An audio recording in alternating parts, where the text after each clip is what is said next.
Akademiks-Wack, y'all.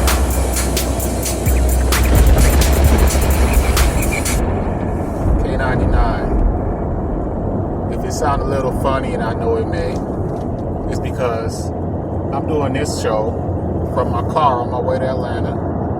I just finished listening to that DJ Akademiks interview with 6ix9ine and Wack 100. And they both was making some good points, you know, but by 6ix9ine being, you know, in his mid-20s, you know, kind of like a little hothead or whatever, he don't really like to listen, you know, and everything that he says he thinks is correct. So it's hard to talk to people like that, you know. But Wack was making some good points, and I ain't gonna lie, sometimes 6ix9ine was catching him up in some of the shit he was saying, like, you know, as far as the street rules, the street mentality, and how it's different from one person than it is for the next. And that's true. You know, that's true even in the streets. Like, you might have this dude who he ain't even like into it like that. He might just be hanging with y'all, and he do something stupid. But the dude that's down and from the hood and, you know, about that life, do the same thing, he'll have different consequences than the nigga who shouldn't even been in the first place. You know what I'm saying? So it is like that in the hood, you know. But like Wack was saying, the nigga that's, you know, putting in work and shit like that, he has a different outcome to what someone who isn't on that level would have, you know. So they both make some pretty good points. I still haven't listened to a 6ix9ine song yet, so I really can't judge his music. So that's why it's easy for me to just, like, you know, not even really fuck with him like that, because I don't really know nothing about it. But all I know is what I used to see on YouTube all the time, and that was him just disrespecting a whole bunch of different rappers or whatever. And it just seemed like he was always, I guess that was his gimmick, you know. And it was new to me. I didn't understand it. You know, I still really don't understand it. But, you know, some niggas, that's what they do.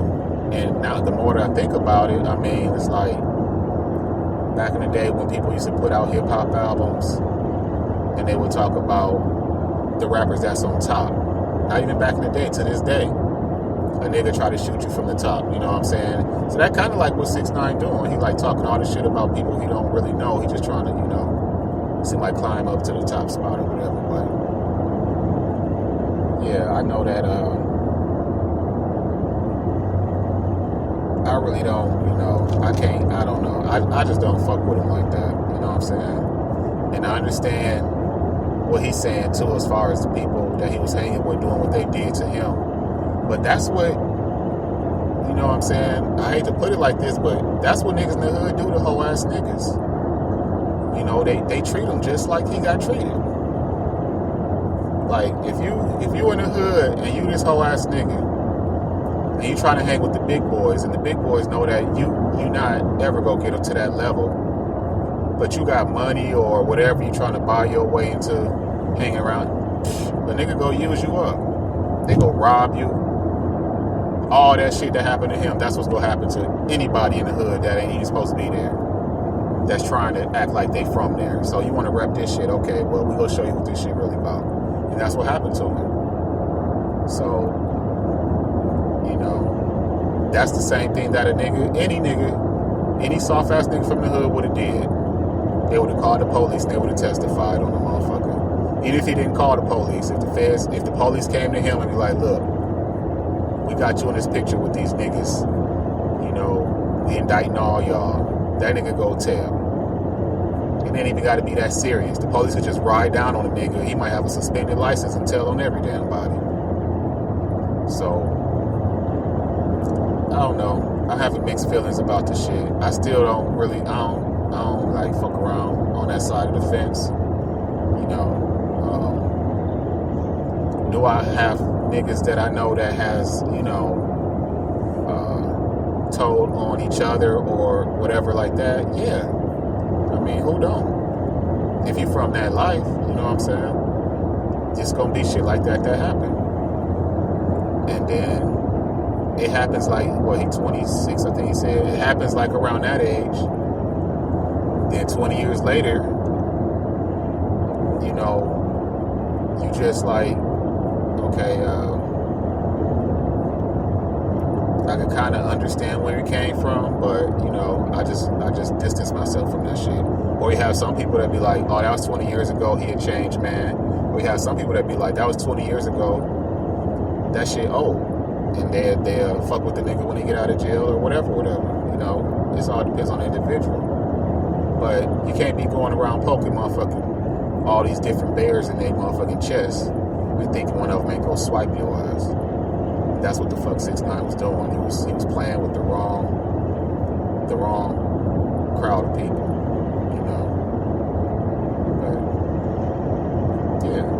And I see what, you know, I think it was Wack was saying, like, if you got a problem with an individual, when they was talking about 21 Savage or Meek Mills or whatever, he was saying, like, well, 6ix9ine was saying, if you got a problem with a motherfucker, you need to, like, say it. You need to confront him about it. And that's not always necessarily true either. Because if I don't fuck with you and I see you out somewhere and you say, what up? And I just look at you, don't say shit, just keep walking or whatever. Silence is the best form of communication. You know, like, by me not saying nothing and walking away from you while you trying to speak to me and be nice or whatever, that lets you know right there, oh, this nigga don't fuck with me. So you don't always, you know, if 21 Savage did see you and he ain't jump off the porch and just start whatever, getting rowdy in the club, fucking up his money or whatever, that don't mean shit. But the whole time, Akademiks saying the nigga don't even got no problem with you. You was trolling motherfuckers, he probably was trolling motherfuckers, and that was that. Off Wax, this shit is a totally different world, and he should know that by now. Yeah, like, he don't understand that some motherfuckers, they only go mention you because, hey, you was, well, everybody talking about right now. Like he was saying Snoop and all that shit. Sometimes that happens. I did an interview with Creep Dog, and I see something that said Creep Dog had died, but if he did, rest in peace, Creep. But Snoop's cousin, Creep Dog, I did an interview with him early 2000 something, like maybe 05 or something early 2006 maybe. But he was telling me that he was like, if you notice, Snoop, he clings on to whoever hot at the time.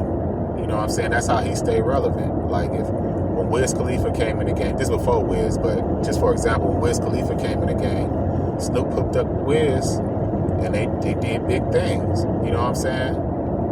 It's like when Game came in the game and was running shit, Snoop, you know what I'm saying, latched on to the game. You know, it's like Snoop a businessman. So if he mentioned 6ix9ine, it could have been business. It could have been like, oh shit, if I mention this nigga name, I might, you know, make an extra $100 today. Or something like, you know, just for example. It ain't got to be money, it could be views. I might get an extra 1 million views if I say this nigga name. And that's keeping him even more relevant. And by the fact that we talking about this shit right now, it's keeping him relevant. So Snoop know what he doing too. You know what I'm saying? Like, it was just a lot of shit going on, and I just wanted to share my opinions and my thoughts on some of it. Like I say, I'm on my way to Atlanta. I'm on 20 West right now, passing Six Flags. All the people that's been here and from here know exactly where I'm at. I just passed that hot ass Quick Trip. Y'all know what I'm talking about, on Riverside. Is that Quick Trip on Riverside? Yeah. About to be on 4th Industrial, all that, but yeah, whatever. But I just wanted to chime in on that, you know what I'm saying, and hopefully y'all can listen to that interview when y'all get time. I listen to it on Spotify. That shit like 3 hours long. I listened to the whole 3 damn hours. And when I was done, I was like, damn, I just spent 3 hours of my life listening to a motherfucker that I really don't even fuck with like that. But that's how 6ix9ine gets you. That nigga know for all that yelling and shit he was doing in that interview, that nigga know how to keep a motherfucker attention and shit. So that nigga, he know what he doing. He know what he doing. You know what I'm saying? I don't agree with all the telling and shit. Like, if he was gonna be in that life, you know, he should have lived it to the fullest. But everybody don't. And I understand that too. Like he was saying, you know, it's rats out here now that niggas don't even fuck with, don't even say their names or nothing. And they walking around free and they getting love and shit. And I understand. And I forgot the dude name that he mentioned. But in my head, I was thinking, you know, Alpo.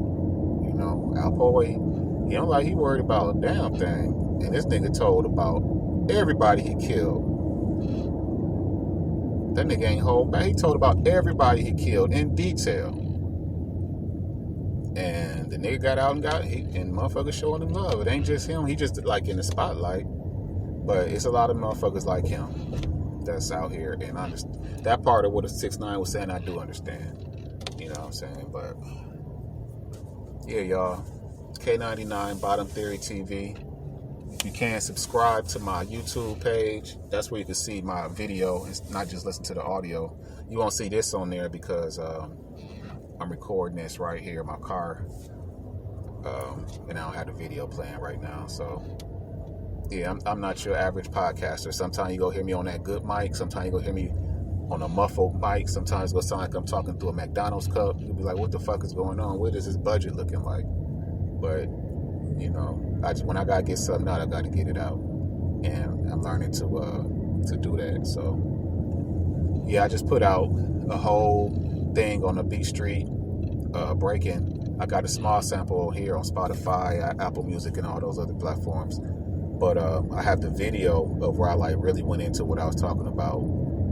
That's on YouTube. If you look up Bottom Theory TV or Bottom Theory Productions, you should be able to find it. So salute to everybody who pay attention to what I'm saying. And I'll see y'all in the future. Well, I'll talk to y'all in the future.